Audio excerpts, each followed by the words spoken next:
When Barack Obama finally said he'd had enough of the lies, no one expected him to reveal documents that would send Trump into a rage and force the nation to question who to trust. The crowd at the Civic Center in Des Moines, Iowa, held a charged quiet, the kind that always comes just before something monumental. Cameras were poised, lights relentless, and at the center of it all sat Obama, calm, almost still, the way a man looks when he's already 10 steps ahead. What was supposed to be a measured conversation about democracy, trust, and the nation's future quickly became an unforgettable moment. The moderator, a young PBS journalist named Lauren Pierce, smiled nervously. She turned to him.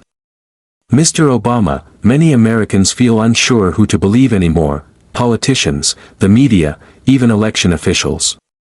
How do you rebuild trust when so many feel deceived?" Obama didn't answer immediately. He leaned back, crossing a leg, scanning the audience. It wasn't hesitation, it was the deliberate pause of someone weighing the impact of what he was about to say. "You know," he said finally, voice steady, deliberate, "truth isn't determined by who shouts the loudest. It's supposed to be based on facts. But lately, many, including people I've worked with, have acted like facts are optional."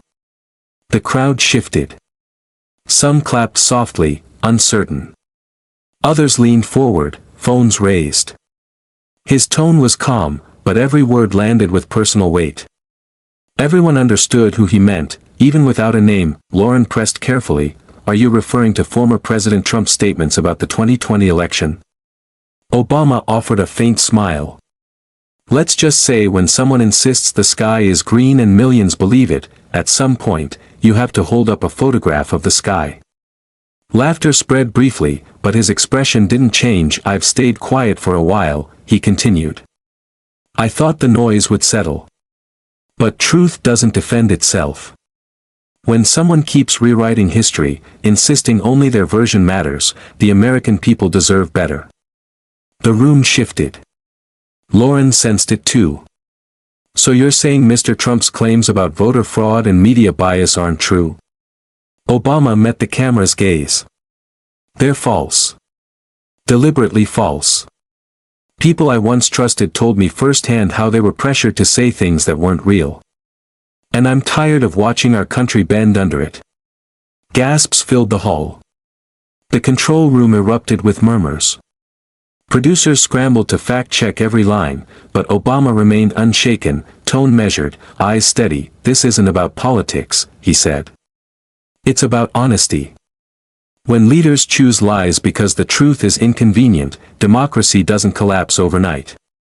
It corrodes piece by piece until nothing is trusted at all."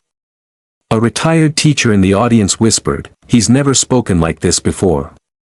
A local farmer nodded, gripping his hat. Obama wasn't angry or theatrical, he was precise, cutting through the noise without raising his voice. Lauren asked if he had proof. He didn't hesitate.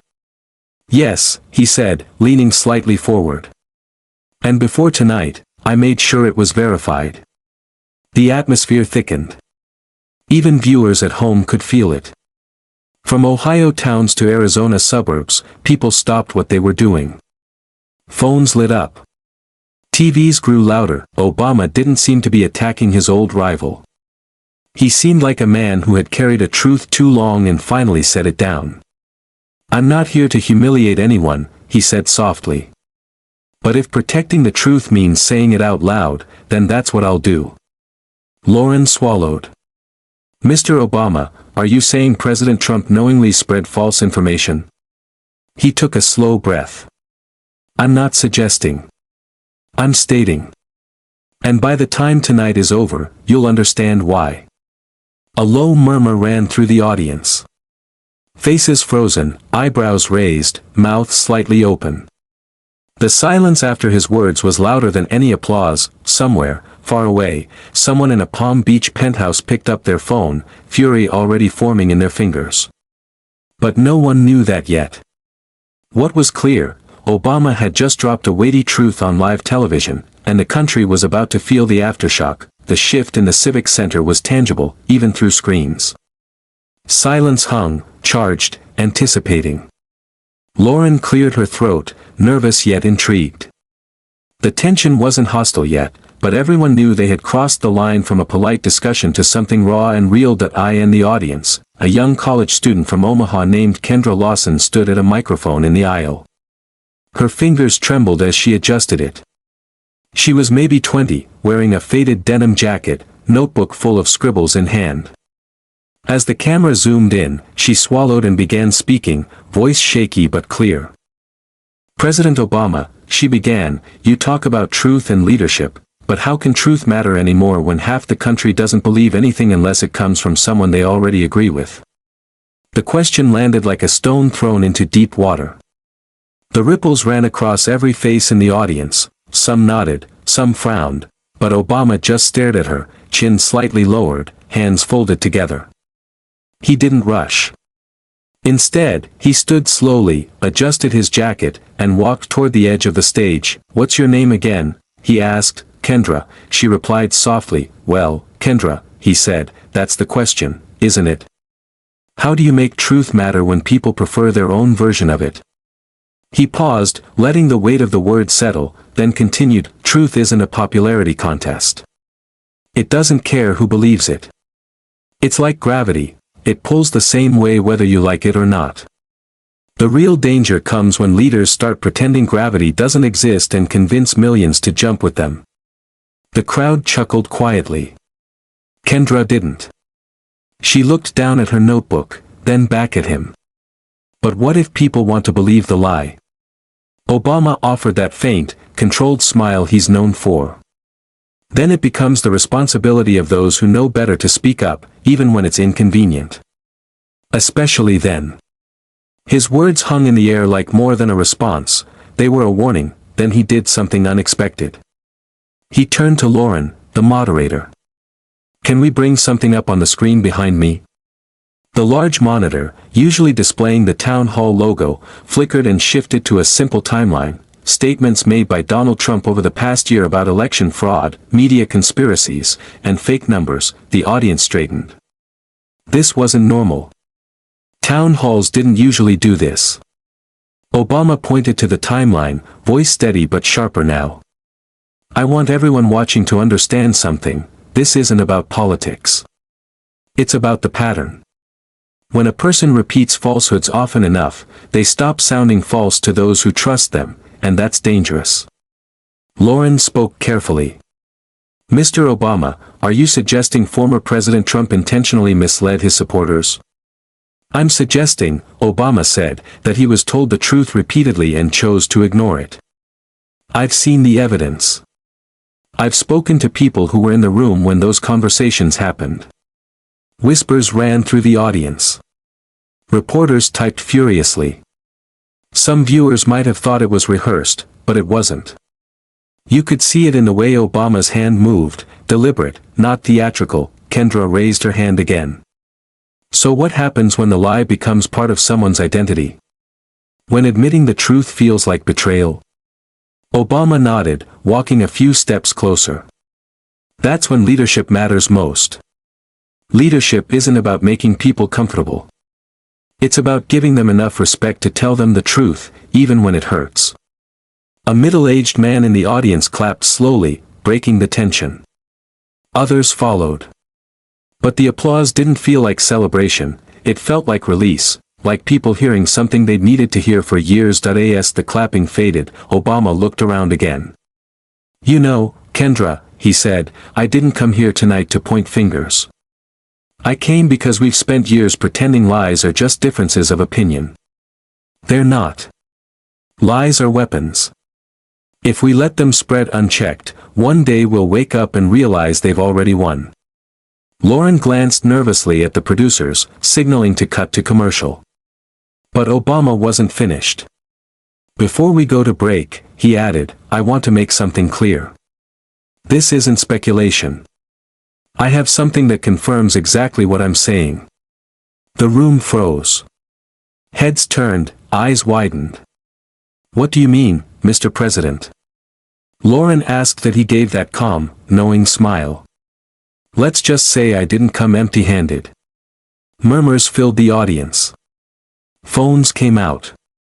Every journalist in the room felt the instinct that something historic was about to happen. Kendra looked confused, curious.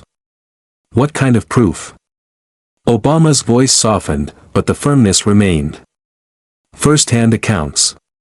Documents. Communications between staff who worked under this administration. People who saw what was really going on. I promised myself I wouldn't use them unless absolutely necessary. Tonight, it is. The audience gasped. The producers cut to commercial seconds later, but Obama's image lingered, steady, calm, resolute. It would circulate across platforms, news networks, and late-night shows. Across America, people sat back, trying to process what they had just heard. Something had shifted. For the first time in years, Barack Obama wasn't on the sidelines. He was in the center of the storm. When the cameras returned, the tension in the audience was palpable. That strange electricity, the kind that fills a room just before something important happens, settled over everyone. Phones lowered. Even the camera crew moved quietly, aware that the moment was only beginning. Barack Obama sat back in his chair, notes untouched, hands folded loosely. He looked calm, but everyone could feel that something big was about to happen. Lauren Pierce leaned forward slightly. "Mr. Obama," she began, her tone softer now, "before the break you said you had proof to support what you were saying. Are you ready to share that with us?" Obama glanced at her, then toward the cameras. "Yes," he said plainly. "But before I do, I want to remind everyone watching, this isn't about politics or payback. It's about truth. Because the longer we pretend lies are harmless, the more damage they do to our democracy." He reached beside his chair and lifted a slim gray folder. It looked ordinary, no seal, no flashy markings, just a plain file that suddenly felt weighty. "I didn't come here tonight to make headlines," he said, "but after months of misinformation and seeing people I respect lose their jobs for telling the truth, I decided it was time." He opened the folder carefully and took out a few sheets of paper. The camera zoomed in. The first page showed printed emails dated January 6, 2021, between senior White House aides. The subject line read, "Optics for Press Narrative." Obama read slowly, voice steady, "This is a message from a senior communications director to another staffer discussing what they called control over public perception. In their own words, we can't admit the loss publicly. We'll keep questioning the results. It'll buy time and keep our base engaged." The room went dead silent. Lauren's eyes widened, then flicked toward her producer off stage, who was already frantically checking notes. Obama flipped to another page. "Here's another one," he said. "The goal is to keep pushing the fraud story. Doesn't matter if it's disproven. We just need noise. Noise wins airtime." Murmurs rippled through the crowd. A few gasps could be heard. People glanced at one another, almost confirming they had really heard what they thought they heard. Obama lowered the papers, looking straight into the camera. "These aren't rumors. These aren't leaks from the press. These are internal communications from people who worked for the former president. People who knew the truth and helped bury it." Lauren cleared her throat. "Mr. Obama, are these documents verified?" "Yes," he said simply. "They've been reviewed by independent experts and copies were submitted to multiple journalists earlier today. You'll see them published in full before midnight." You could almost hear the collective intake of breath across the nation. Obama leaned forward, clasping his hands. "I'm not showing this to embarrass anyone. I'm showing it because the truth matters, not when it's easy, but when it's uncomfortable. And right now, the truth is uncomfortable." The crowd broke into hesitant applause. Obama raised a hand, signaling for quiet. "You see," he continued, "we can disagree about policies, taxes, foreign affairs, that's democracy. But we can't disagree about facts. If leaders lie to protect their pride, truth becomes just another campaign slogan. Once that happens, it's over. The country you thought you knew starts to disappear, piece by piece." Kendra, the college student from earlier, raised her hand again, visibly shaken. So if this is all true, she asked, what happens now? Obama gave her a long, serious look. What happens now depends on all of us. The truth can only survive if people choose to protect it. That means calling out lies, even when they come from people you voted for. That's what courage looks like in a democracy. For a moment, the audience was unsure how to react. This wasn't a punchline or soundbite, it was a challenge. Lauren tried to move the show along. Mr. Obama, she said quietly, you understand this will cause a huge reaction, right? He smiled faintly, just enough to break the tension. Lauren, I've been in politics long enough to know that telling the truth always causes a reaction. The audience laughed softly, though a nervous edge lingered, as if everyone sensed what was coming next. Meanwhile, across the country, in a mansion lit by chandeliers and TV screens, someone watched with jaw clenched tighter with every word.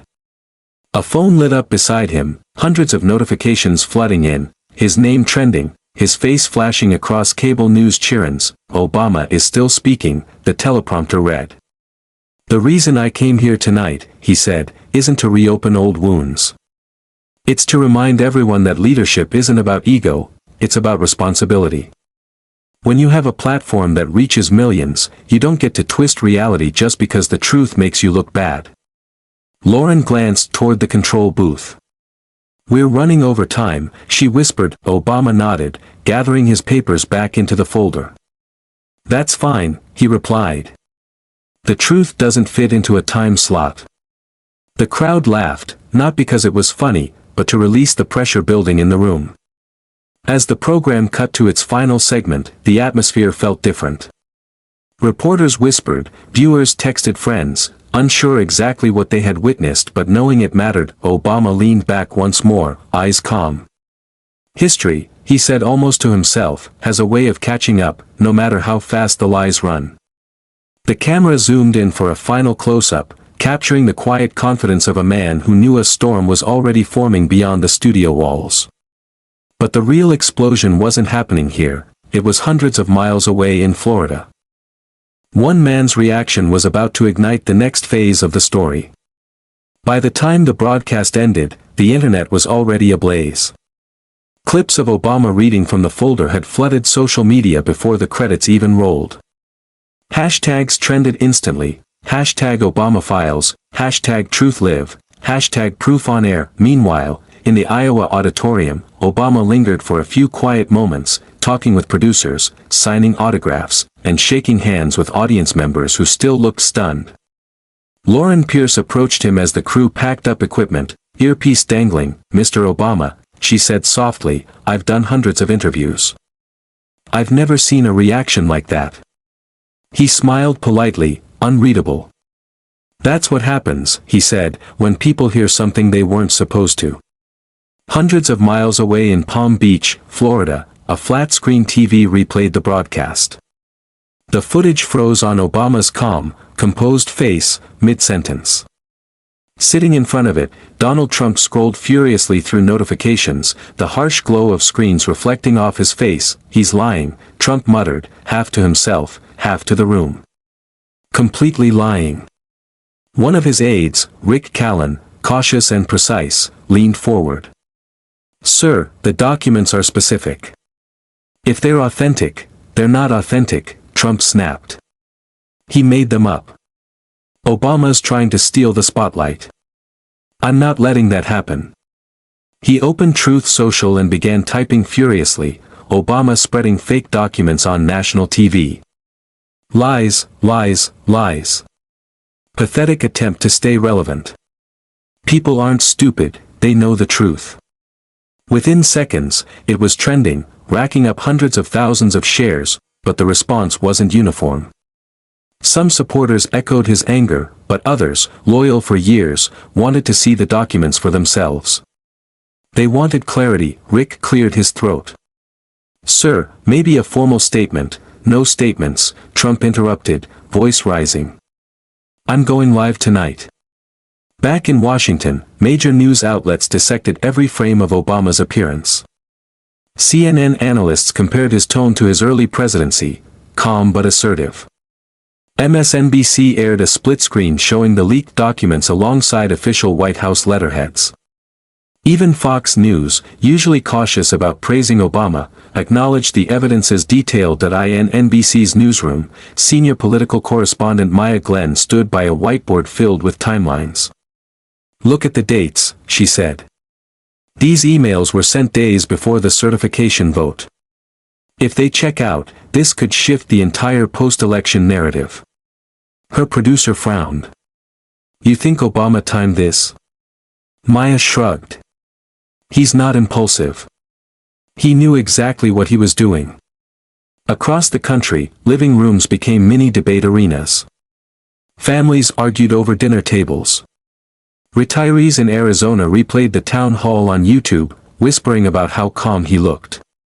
Teenagers scrolled TikTok, looping Obama's line, "Truth doesn't fit into a time slot," as if it were a punchline to something far bigger. Behind the calm, Obama's team was monitoring the reaction. In a modest Arlington office, 3 former aides, now consultants, watched laptops and answered non-stop phone calls. "Is it verified by Reuters yet?" one asked. "They're checking metadata," another replied. "If it matches the original servers, it's airtight." Obama himself was on a brief call with Marlene Shaw, his retired communications director. "Barack," she said quietly, "you just kicked a hornet's nest. Are you ready for the swarm?" He sighed. "I didn't say anything that wasn't true. If that makes noise, so be it." She warned, "He won't let this go. He'll call it fake, attack personally. That's his playbook." Obama's voice remained steady. "He can do what he wants. Lies collapse faster when the truth stands beside them." Outside, night had fallen over Des Moines. Press trucks had gone, but a few local reporters lingered, hoping for a quote.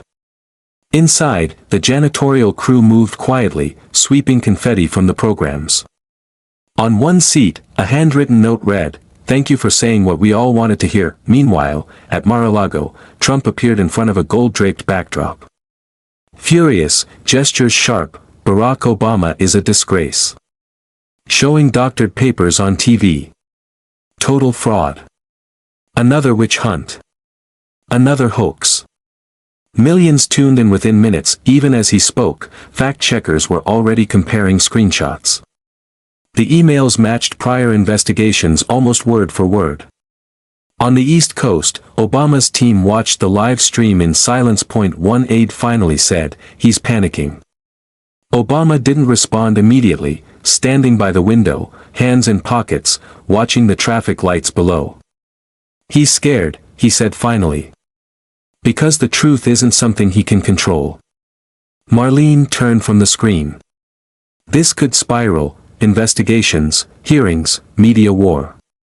It'll all come back to you." Obama nodded. "If it means the public sees what really happened, it's worth it." There was a quiet pause, the kind that feels like the eye of a storm. Outside, reporters prepared morning coverage, online arguments exploded into trending battles, and somewhere in between, America was caught between 2 narratives, each louder than the last. That'd be why the next morning, everything would explode. Trump's live reaction was about to take the fight from screens to every device in America. The next morning, the country woke up to chaos. Cable news ran Obama's town hall on a loop, dissecting every line. Every major paper carried the same story in some variation: Obama drops bombshell on live TV. But the biggest story of the day came just hours later when Donald Trump decided to respond, loud, raw, and unfiltered. At 9 a.m., Trump appeared live from Mar-a-Lago.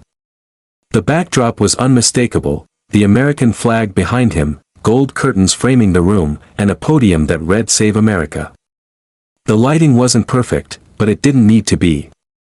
His audience wasn't there for production quality, they were there for blood. "Folks," he began, gripping the podium with both hands, "what you saw last night was one of the most dishonest political performances in history. Barack Obama, a man who had 8 years to do his job, decided to lie about me again because he can't stand that I did it better." Supporters behind him cheered, but the energy felt forced, tense even through the TV. Trump's voice grew louder, more insistent. Fake papers, he shouted. Fake. Created by the same people who made up Russia, Russia, Russia. Total fabrication. He's trying to distract from what's really going on, and you all know what that is. He didn't say what that was, but his bass-filled tone left no room for doubt. Reporters covering the event were seated a few rows back, including Jonathan Reyes, a veteran journalist from the Washington Ledger.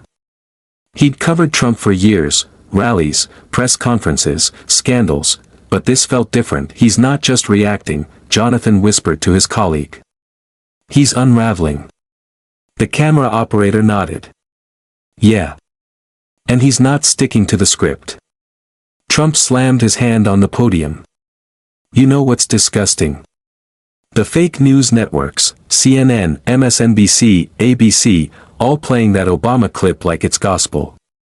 Not one asked to see the documents, not one. He pulled out a printed photo from his jacket pocket, a blurry screenshot of the supposed email Obama had read. Look at this. Does this look real to you? Total fake. We have experts proving it's false, they'll release the report soon. But across multiple networks, producers and independent analysts were already confirming the opposite. Metadata matched official White House systems.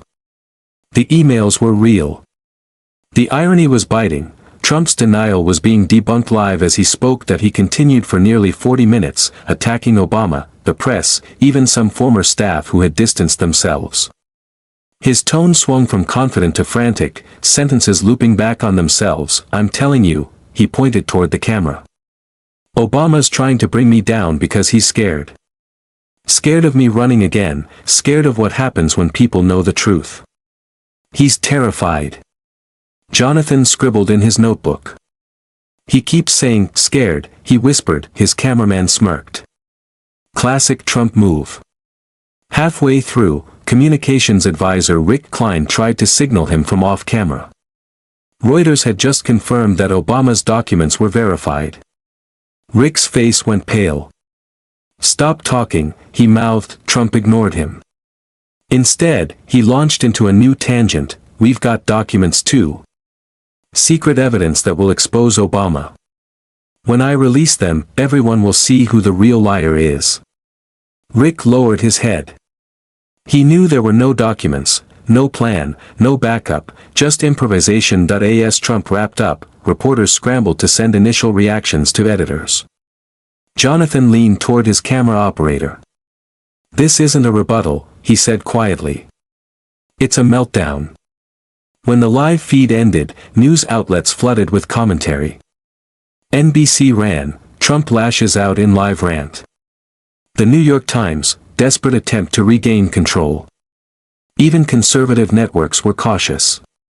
One Newsmax host admitted, we'll need to see those documents he mentioned. Until then, it's all speculation. Online, the divide deepened. Supporters defended Trump, claiming Obama orchestrated a smear campaign. Independent journalists posted verified evidence, screenshots, metadata, source codes, and corroborating testimonies.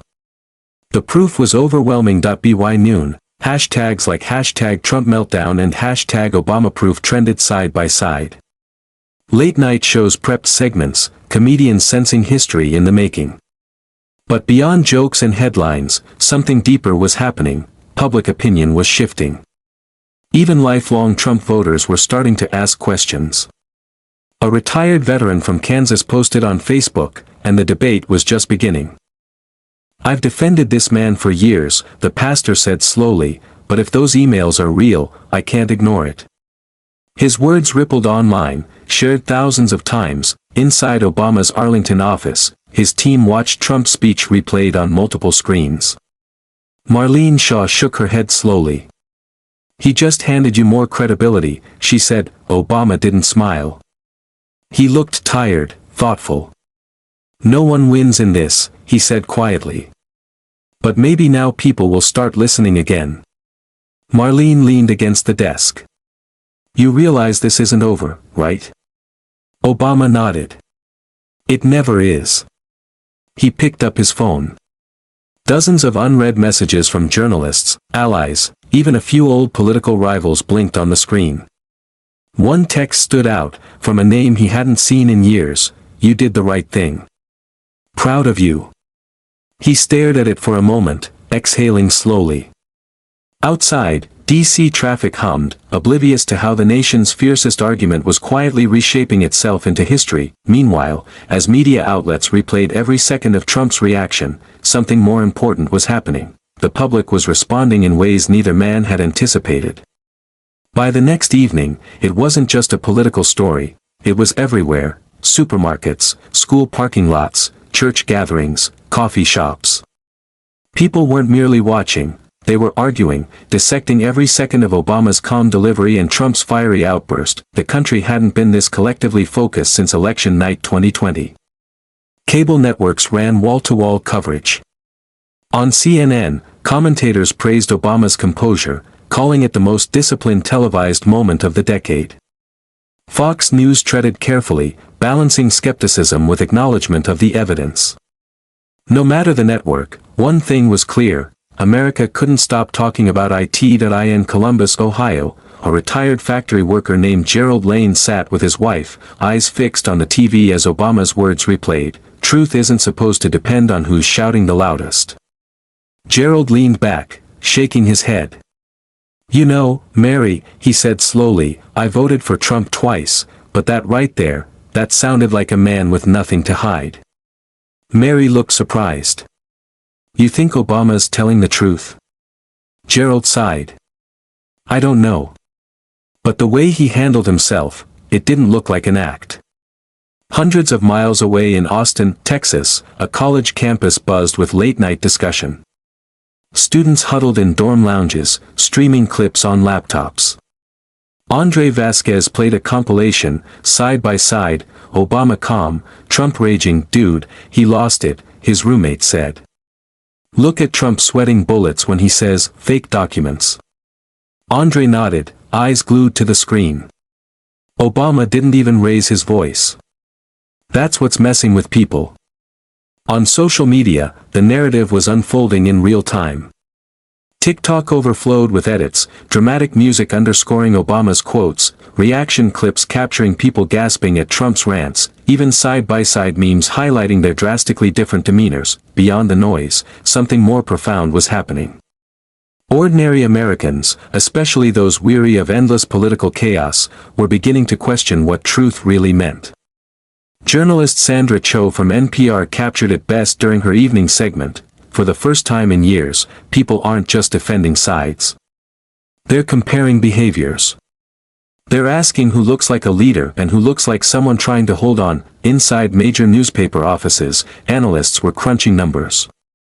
Overnight polling revealed a subtle but notable shift: independent voters were leaning toward believing Obama's account.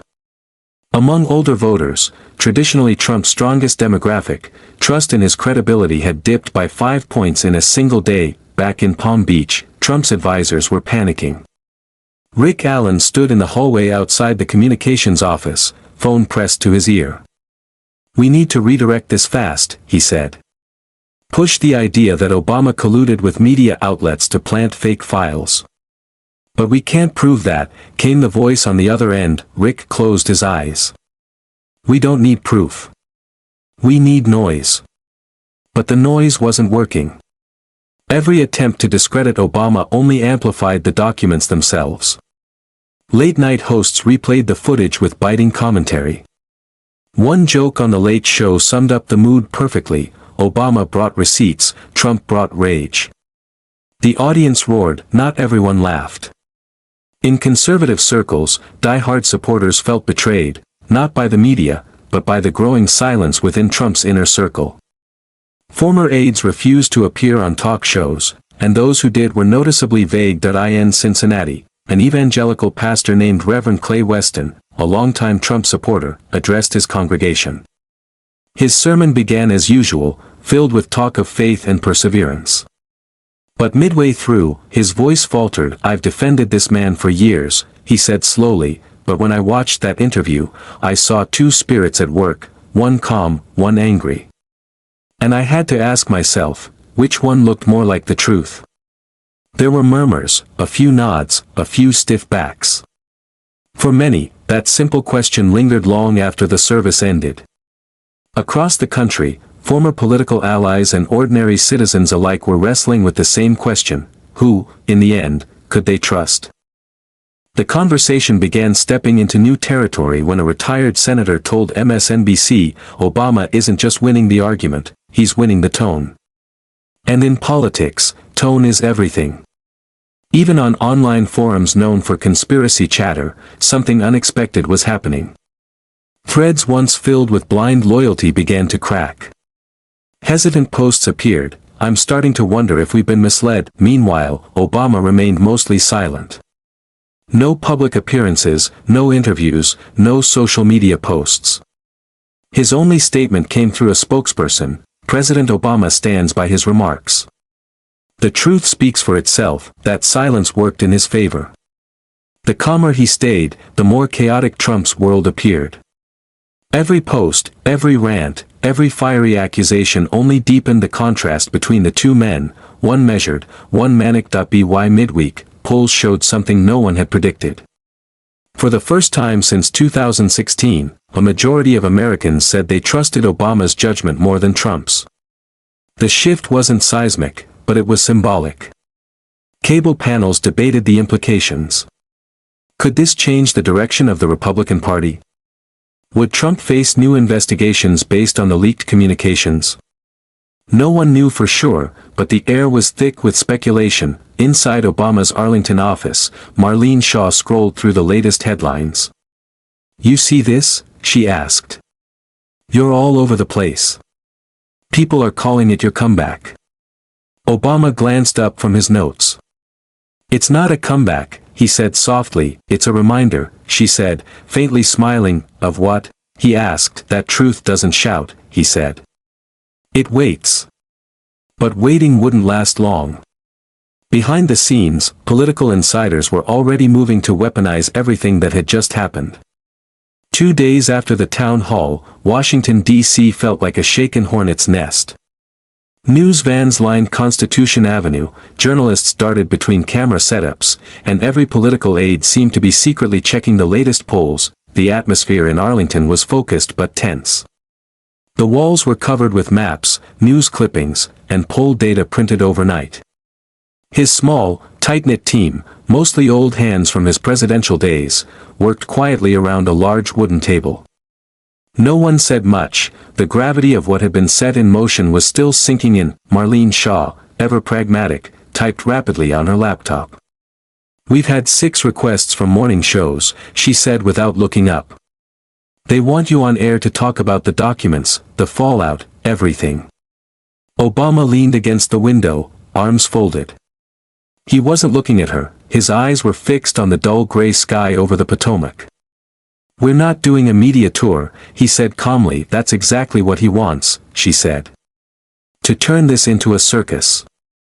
Let the facts do the talking," he replied. A younger aide, Devin Hart, new to the team but fiercely loyal, spoke up from across the table.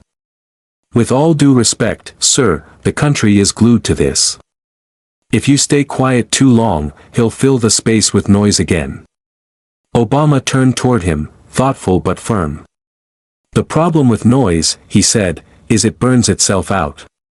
The truth doesn't." Devin nodded, though he didn't look fully convinced. Meanwhile, in the media world, the story had taken on a life of its own. Analysts on both sides filled every second of airtime. Former Trump staffers were being dragged back into interviews they didn't want to give. Some defended him, others didn't. One former communications assistant admitted live on air, "I remember the meetings. We were told to keep the narrative alive.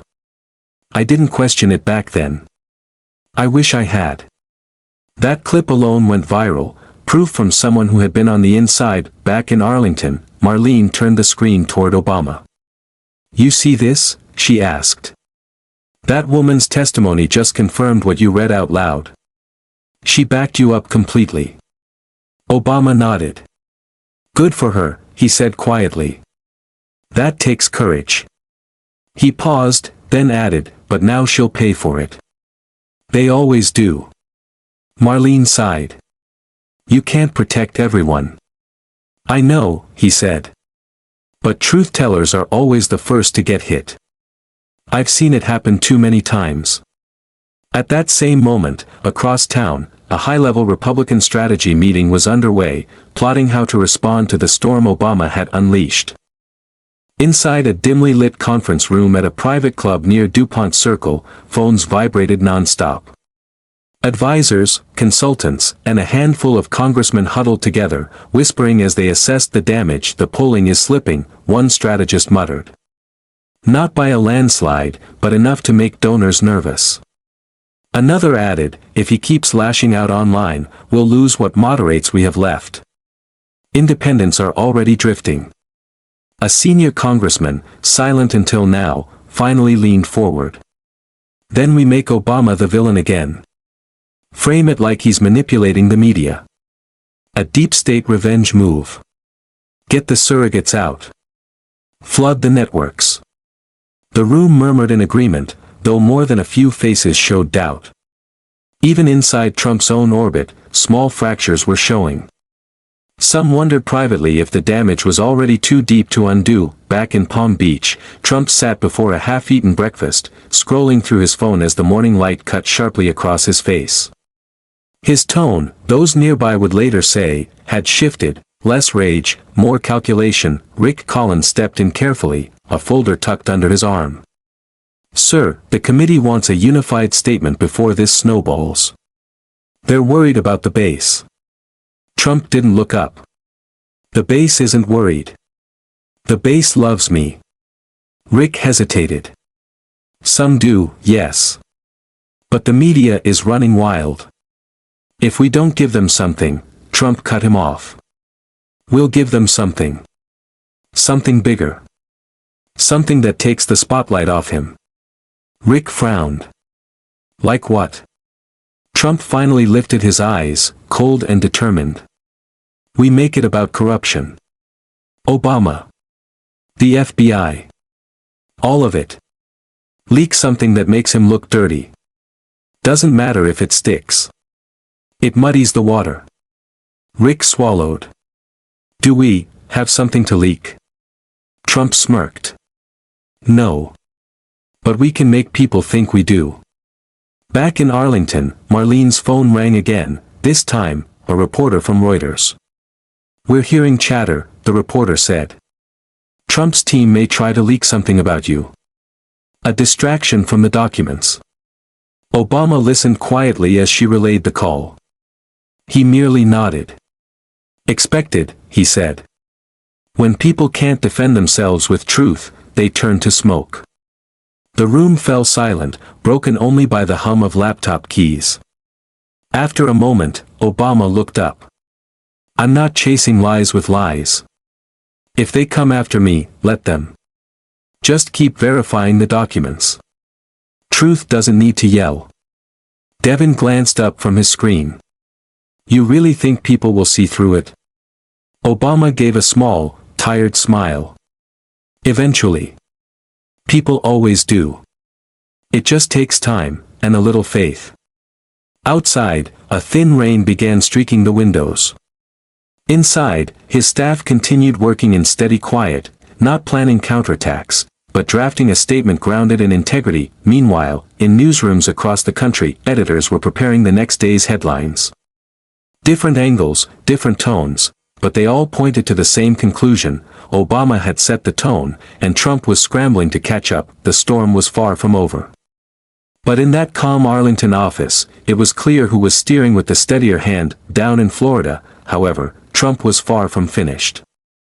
He was about to launch a counteroffensive that would drag the country even deeper into the fight, one interview at a time. By Friday morning, the airwaves buzzed again. Not with new evidence, but because Trump had decided to take his case directly to cameras.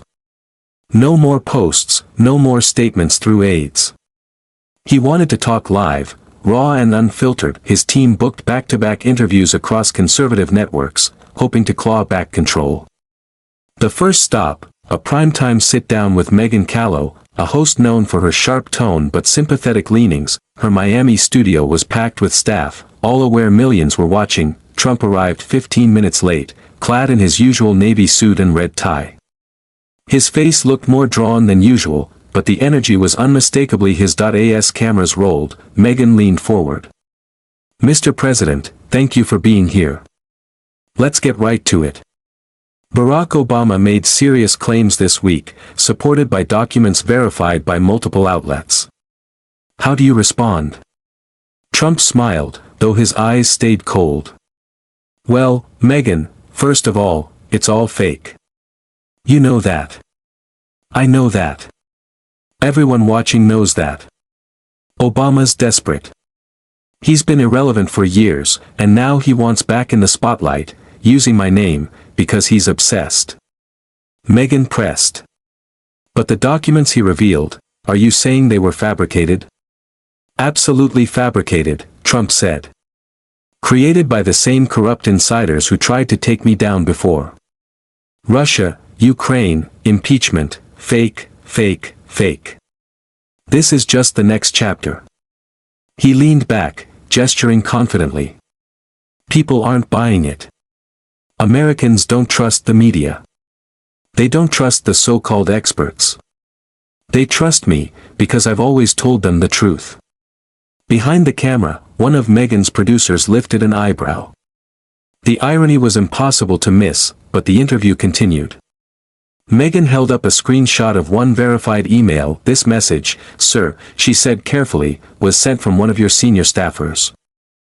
It's dated January 6, 2021, and it matches internal White House correspondence, confirmed by multiple agencies, Meghan said, holding the screenshot up for emphasis. Trump waved a hand dismissively. I've never seen that in my life. Probably photoshopped. The media can fake anything these days, you know that. Deep fake videos, anything. You think they can't fake an email? Please. He laughed, though it sounded strained, less confident than usual. Within minutes, clips from the segment exploded across social media. Supporters praised his defiance, critics labeled it a masterclass in denial. But what captured the public's attention most wasn't his words, it was how he said them. He seemed rattled, less in control. Interruptions, repeated phrases, abrupt topic changes. An edge in his voice betrayed tension, closer to panic than the usual bluster. In Arlington, Obama's team watched in silence. Devin Hart shook his head slowly. He's doubling down again. Marlene exhaled. He doesn't know any other way. Obama said nothing at first. Hands clasped, gaze fixed on the screen. When the segment ended, he finally spoke. That's not strategy, he said softly, that's fear. That same night, Trump moved on to another appearance, this time a podcast notorious for conspiracy chatter, hosted by the loud, fast-talking Cal Ryaner. The episode opened theatrically. The mainstream media wants to silence you, Mr. President, Cal began. But my audience wants the truth directly from you. So tell us, what's really going on here? Trump leaned forward, a smile creeping across his face. It's very simple, Cal. They're scared of me. The Democrats, the deep state, Obama, they know I'm running again, and they're terrified I'll win. So they're doing everything they can to destroy me. But it's not going to work. For nearly an hour, the two went back and forth. Trump spun theories, planted evidence, foreign tech infiltration, media blackmail. Each claim grew bolder, further removed from fact, but audience numbers skyrocketed. Millions tuned in live, flooding chat rooms with reactions, some cheering, some stunned. Meanwhile, reporters in newsrooms began connecting the dots. Former staffers named in the Obama documents had been subpoenaed months earlier in sealed federal investigations. Suddenly, Obama's claims weren't just political, they were legal. And that shifted everything. Cable anchors started asking the same question: if these documents are real, what happens next? Back in Meghan's Miami studio, her producers buzzed. Word had come in that her clip had already been viewed 10 million times. She scrolled through the reactions, half outrage, half disbelief. One tweet from a respected journalist captured it perfectly: Obama presented proof.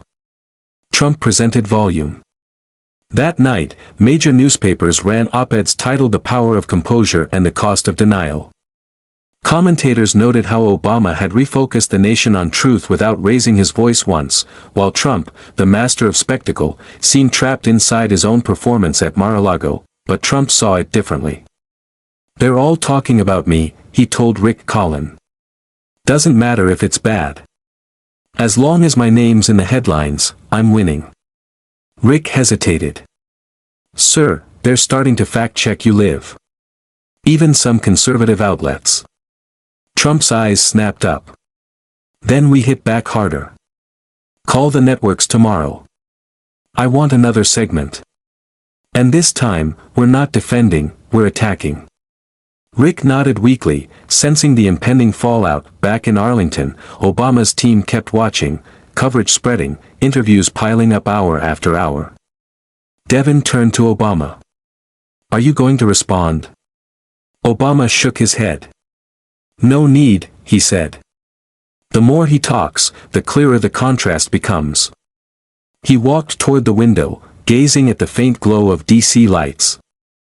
"Leadership," he murmured, "isn't about being the loudest voice. It's about being the last one that still makes sense." The real shift, though, was still ahead.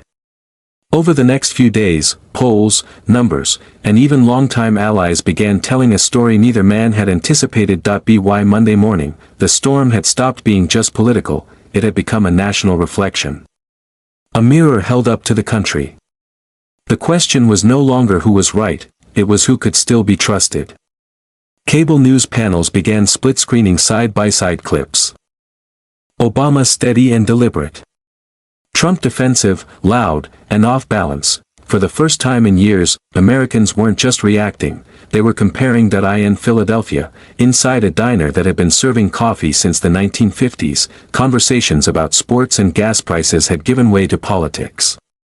The morning crowd huddled around a small TV mounted in the corner, volume low but attention high. CNN replayed Obama's calm statements over Trump's recent rants. "That's what leadership used to sound like," muttered an older man, stirring his coffee. A woman in her 40s nodded. "I didn't vote for Obama, not once, but I'll tell you what, at least he's not out here yelling at the world like it owes him something." The waitress smiled faintly. "Seems like he hit a nerve." "Yeah," the woman said. "Truth usually does." Across the country, similar conversations were unfolding in grocery lines, barbershops, and even workplaces where politics was usually off limits. The footage had burned itself into people's minds. Obama's calm composure contrasted so sharply with Trump's chaos that it was quietly reshaping public perception. At the Washington Ledger, journalist Jonathan Reyes was compiling a story titled "The Calm and the Chaos."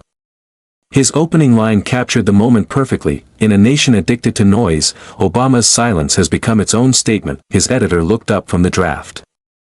"You think this is the start of something bigger?" Jonathan shrugged. "Maybe not a comeback, but definitely a shift. People are tired of yelling. They're craving calm." Meanwhile, in Palm Beach, calm was exactly what was missing. Trump's Mar-a-Lago offices were a flurry of movement. Phones ringing, aides arguing, lawyers pacing. Pressure had intensified after a late-night NBC report revealed that federal investigators were reviewing the documents Obama had presented, and early indications suggested they were legitimate. "They're lying," Trump shouted, pacing across the marble floor. "Obama's got friends in the Department of Justice. This is rigged." Rick Allen stood nearby, tablet in hand. "Sir, with respect, the DOJ confirmation makes this harder to spin. We might need to tone it down." Trump glared at him. "Tone it down? When they're accusing me of fraud on live TV? No, Rick. You tone yourself down. I'm not going anywhere." But behind the defiance, cracks were forming. He was sleeping less, calling advisors at all hours, obsessing over cable news commentary. Staffers whispered about his growing anger, short temper, and paranoia, convinced that everyone was turning against him. In contrast, Obama's public silence acted like gravity. Every day he stayed quiet, his credibility quietly growing. When he finally broke at midweek, it wasn't with another speech, just a single written statement shared online: "The truth doesn't fade under pressure. It stands the test of time." That was it. One line. No hashtags. No follow-ups, yet it went viral instantly. Major newspapers ran it as a headline. Cable networks debated its meaning. Social media exploded with interpretations. One user wrote, "He doesn't need to yell. He already said what he needed to." Political strategists called it a master class in restraint. Even those who had never liked Obama found themselves grudgingly admitting his approach felt presidential. Meanwhile, polling data was emerging fast. In just 5 days, public trust in Obama had jumped 15 points. Trump's favorability had dropped by 9 points. The numbers weren't career-ending, but they told a story. The country was shifting, slowly, deliberately, unmistakably. Inside Obama's Arlington office, Devin Hart stared at the new poll data. "I can't believe this," he said. "You didn't even say a word for 3 days, and the numbers flipped." Obama smiled faintly. "That's because people were listening to him instead of me." Marlene Shaw chuckled softly. "You let him talk himself into a corner." Obama's expression turned thoughtful. "No one ever loses an argument faster than the person who won't stop talking." Even with the shift in public sentiment, tension lingered in Washington. Behind closed doors, lawmakers from both parties quietly debated next steps. If the documents led to further investigation, no one wanted to ignite another political firestorm, but ignoring the growing evidence wasn't an option either. By Thursday, the media's tone had transformed. Coverage no longer framed it as a political feud, it was now a question of national accountability. That night, ABC News ran an exclusive panel with 2 former intelligence officials, both confirming they had seen some of the same internal communications years earlier. "It's real," one said. "We warned about it back then, but nobody wanted to touch it." That confirmation sealed the debate over authenticity. Back in Palm Beach, Trump watched alone. For the first time in years, he didn't tweet, post, or speak. He just stared at the TV, low sound, room dark except for the flickering screen. Rick Allen entered quietly. "Sir." "They're turning on me," Trump muttered. Rick hesitated. "People have short memories. This will blow over." Trump shook his head slowly. "Not this time." He turned off the TV, leaving the room in silence. Meanwhile, across the country, millions of Americans were beginning to reflect rather than react. The spectacle had morphed into something rarer, reckoning. Before the dust could fully settle, Obama made one final public statement, one that would echo far beyond headlines, leaving the nation reconsidering what leadership truly meant. The following Sunday morning, America woke to quiet. No fiery live rants. No breaking news alerts flashing every 10 minutes. The noise had slowed, as if the nation itself had exhaled. Yet underneath that calm, everyone was waiting, to see whether Barack Obama would speak again. When he did, it wasn't through an interview, press conference, or staged event. It was a surprise appearance on a public service broadcast, taped in a modest Washington studio with a plain blue backdrop. No logos. No applause. Just Obama, seated with sleeves rolled up, looking directly into the camera. "Good evening," he began, voice steady but reflective. "This week we've seen how fragile truth can be, how quickly it can be buried beneath outrage and noise. But we've also seen something else, people paying attention again." He paused, letting the silence hang. "Not hesitation, intention." "When I spoke at that town hall," he continued, "I didn't plan to start a storm. I simply grew tired of watching good people lose faith in what's real. We've been through years of division and distrust, but if there's one thing this country has always proven, it's that we find our way back when it matters most." Leaning slightly forward, hands clasped, "I've been accused of playing politics, of trying to humiliate someone I once shared a stage with. That's not what this was. This wasn't about revenge or reputation. It was about truth, and whether we still believe it matters." Across living rooms, people were transfixed. His tone was softer, more personal than presidential, speaking not to voters, but to the nation. I understand anger, he said. I understand loyalty. But loyalty to a person should never come before loyalty to the truth. Because when we excuse lies just because they come from someone we like, we lose something much bigger, our ability to trust one another. In homes from Boise to Boston, nods were exchanged, quietly, even among those who hadn't agreed on anything in years. Every leader, he continued, faces a moment when telling the truth costs them something: power, reputation, popularity. But integrity isn't measured by what you gain, it's measured by what you're willing to risk to stay honest.